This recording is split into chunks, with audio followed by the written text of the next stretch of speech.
నా పేరు బాలు నాయక్. కొత్తగా ఒక నిబంధనలు తీసుకొస్తా ఉంది. డీజిల్ బండ్లు హైదరాబాద్లో నడపనివ్వము, గ్రేటర్ అవుతలే అంటా ఉంది ప్రభుత్వం. ఏం చెప్తా ఉంది?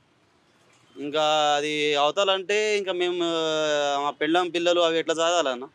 అవి అవతల పోతే పొద్దుగాల వస్తే సాయంత్రం వరకు ఇప్పుడు కనీసం ఒక 500 చేసుకోవాలన్నా నానా తింటాలు పడుతున్నాం. ఒకప్పుడు వచ్చినా సరే అన్ని గ్యాసు డీజిల్ అవన్నీ పోగా మాకు ఒక 1000 రూపాయలు మిగిలేవి. ఇప్పుడు రోజుకు 500 చేయాలన్నా చాలా ఇబ్బంది అవుతుందన్న మాకైతే. అది తీసేస్తే బాగుంటుందని అనిపిస్తుంది కానీ తీసేయాలన్న అది ఫ్రీ బస్సు. చాలా బాధలు అవుతున్నా. ఇప్పుడు ప్రతి ఒక్క లేడీస్ వస్తున్నారు కదా, ఎక్కువ శాతం ఆటోలు ఎక్కేది లేడీసే. వాళ్ళంతా ఇప్పుడు బస్కి వెళ్ళిపోతే మేము ఉత్తగానే కూర్చోవాలి కదన్నా. 5-6 లక్షలు పెట్టి కొంటున్నాం ఇవి. ఇది ఇప్పుడు నెల అంటే ఇప్పుడు దీన్ని 15,000 కిస్తీ కట్టాలి, 10,000 చిట్టి కట్టాలి. ఏడికెళ్ళి వెళ్తాయన్నమా. డీజిల్ బండి నడపనీయమంటుండు కదా రేవంత్ రెడ్డి. ఇంకా నడపనీయం అంటే ఇంకా మేము ఇంకా ధర్నాలు చేస్తామన్నా. ఇంకా అంతే అంతే. ప్రభుత్వానికి వ్యతిరేకంగా పోతారా మరి? పోవాల్సిందే కన్నా మరి. ప్రభుత్వం కూడా ఎలక్ట్రిక్ వెహికల్ ప్రోత్సహిస్తాము. అది పొల్యూషన్ అంటే అన్న ఇప్పుడు ఒక్క చార్జర్ కొనుక్కోవాలంటే దానికి 30-40 వేలు అంట. దాని చార్జర్ పిన్ కొనుక్కోవాలంటే 30-40 వేలు అంట. అవి మాకన్నా ఎడికెళ్ళి వస్తాయన్న అవి. మేము వచ్చేదే ఒక 10-20 చేసుకోనీకి. అవి చేయాలంటే నానా తంటలు పడుతున్నాం. అవి మళ్ళీ దానికి ఏమైనా కొంచెం ఇది రిపేర్ వేస్తే గిన్నెగానం పైసలు అవుతాయి. అది ఎవరితోనే వెళ్తాయన్నా. ఎలక్ట్రిక్ వెహికల్స్ ని మెయింటైన్ చేయడం కష్టం. చాలా కష్టం అన్న, చాలా కష్టం మెయింటైన్ చేయాలంటే. ఇప్పుడు మనం ఫ్రీ బస్ పెట్టి ఇబ్బంది పెట్టిండు, ఇవాళ డీజిల్ బండ్లు వద్దంటుండు. ఎట్లా చూస్తాం? ఇంకెట్లా అంటే ఏం చెప్తామన్నా. ఇంకా ఊరికి వెళ్ళాల్సిందే. ఎందుకు బాగుపడతామని హైదరాబాద్ చోట్ల బాగుపడతామని హైదరాబాద్ వచ్చినాం కానీ అన్న ఇప్పుడు బాగుపడేటట్టు చేస్తలేడు కదన్నా. ఫస్ట్ ఫ్రీ బస్ చేసి మమ్మల్ని ఇంకా ఇది చేసిండు. మళ్ళీ ఇప్పుడు ఎలక్ట్రిక్ ఆటోలు డీజిల్ బండ్లు పోవాలంటే ఇంకా మేము ఏం చేస్తామన్నా.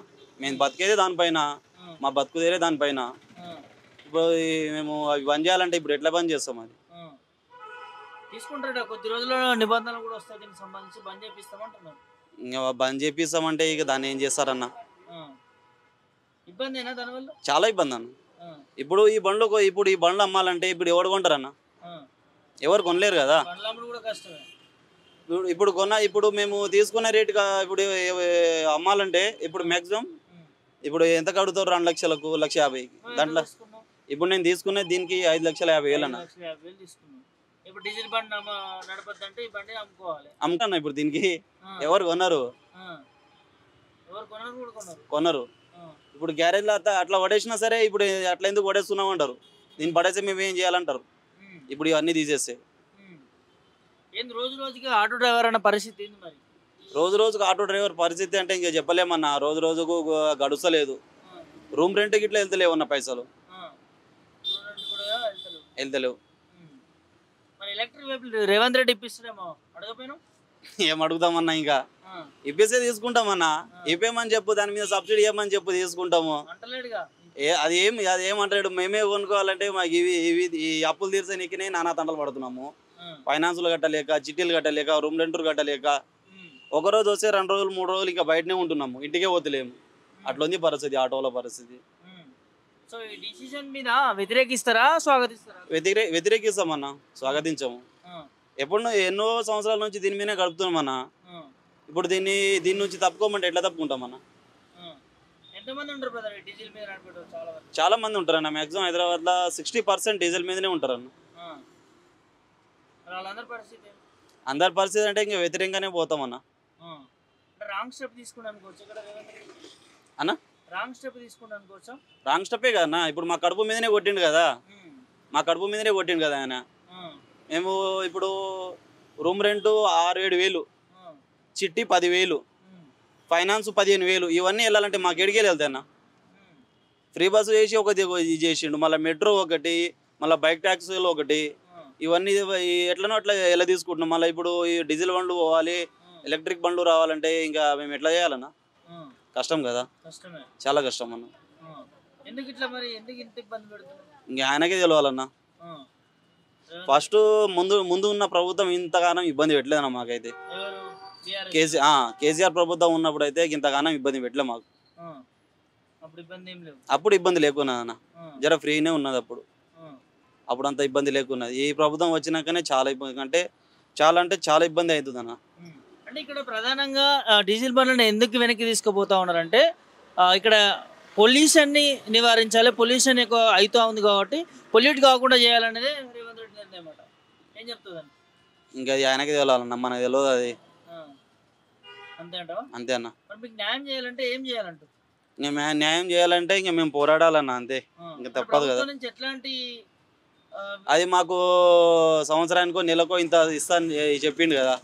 అదైనా ఫస్ట్ చెప్పిండు, అది ఇట్లా లేదు. 12,000 ఇస్తా అన్నాడు. అది ఇట్లా లేదు. అది ఇప్పటివరకు ఇంప్లిమెంట్ కాలేదు. లేదన్న. చెప్పండి బ్రదర్, మీ పేరు?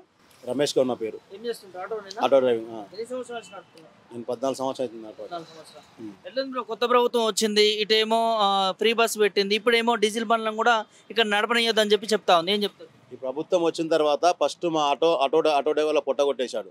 ఆటో డ్రైవర్లు వేసిన ఓట్లతోనే ఆటో డ్రైవర్లు గెలిచిండు. దాన్ని బట్టి మన ఆటో డ్రైవర్ల పొట్ట కొట్టిండు ఫ్రీ బస్సులు పెట్టి.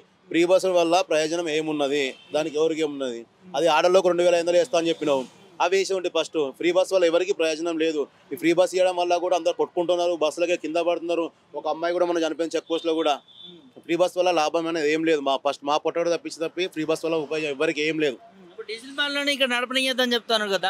డీజిల్ బండ్ నడపనేది మాట వచ్చిందంటే, ఇప్పుడే నీ డీజిల్ బండ్లను నడవద్దంటే దానికి మాకు టైం ఇచ్చి మాకు ఏదైనా ఆధారం చూపెట్టిన తర్వాత నువ్వు డీజిల్ బండ్లను తీసేయి. సిటీలో అన్ని బండ్లు, కార్లు ఉన్నాయి, అన్నీ ఉన్నాయి. ఒక ఆటోలు ఒకటే లేవు కదా. ఉన్న వెహికల్ మొత్తం నువ్వు టైం ఇచ్చి మాకు ఇచ్చే ఎలక్ట్రీషియన్ వాళ్ళు మాకు ఫస్ట్ మాకు ఇప్పించిన తర్వాత నువ్వు డీజిల్ బండ్లు పంపించి టైం మాకు ఏదైనా ఒక ఆధారం చూపెట్టు మాకు. ఇప్పటికే ఫ్రీ బస్ పెట్టి మేము ఇంట్లోకి తినని కూడా బియ్యం లేవు, రోజు కిలో వండుకోపోతున్నాం మేము. డీజిల్ బండ్లు వద్దంటే మీ పరిస్థితి డీజిల్ బండ్ వద్దంటే మేము ఎట్లా ఊకుంటాం? ఊకోలేము కదా. రోడ్ల మీద కూర్చుంటాం మేము. ఇప్పటికీ ఆగం చేసిండు డీజిల్ బండ్. మాకు ఏదైనా ఒక దారి చూపెట్టిన తర్వాత మేము డీజిల్ బండ్ల నిర్ణయం తీసుకో. నువ్వు ఒకటేసారి నువ్వు పొమ్మంటే వెళ్ళిపోం కదా. మాకేం లేదు, మేము ఇక్కడ మన తెలంగాణలో మేము బయట కాదు కదా. ఇక్కడ వేసినాం కదా. మేము బయటికి వెళ్ళి వచ్చి బతకట్లేదు కదా. మేము తెలంగాణ బిడ్డ బయటకు వస్తే బతకలేదు కదా. నిన్నైతే మాకు ఏమన్నా అప్పులు ఇవి, మాకు లోన్లు అని చెప్పేసి మేము అడతలేం కదా. మేము ఏదో చదువుకున్నాం, మాకు ఏ జాబులు దొరకట్లేదు. మేము కష్టం చేసి బతుకుంటున్నాం. మేము తప్పించుకొని నీ దగ్గర ఏమి అడగట్లేదు కదా. మేము మాకున్నదానికే సహకరించి మాకు డీజిల్ బండ్లు తీసేసి మాకు వేరే బండ్లు ఇచ్చేసి మాకు ఎలక్ట్రీషియన్ బండ్లు ఇచ్చిన తర్వాత మాకు డీజిల్ బండ్ తీసేసుకో. డీజిల్ బండ్ ఫస్ట్ బంద్ అంటే టైం ఇచ్చి మాకు ఏదైనా ఒక దారి చూపెట్టిన తర్వాత డీజిల్ బండ్ తీసేసి అన్ని బండ్లు తీసేసి మేము కూడా సహకరిస్తాం నీకు. ఉన్నపలంగా డీజిల్ బండ్లని నడిపించకూడదు అనేది కరెక్ట్ అంటవా? కరెక్ట్ కాదు. కరెక్ట్ ఎలా అవుతుందండి? ఉన్నలు ఏం చేయాలి? వాళ్ళు ఉన్న ఆటో మీదనే బతుకుంది మాకు.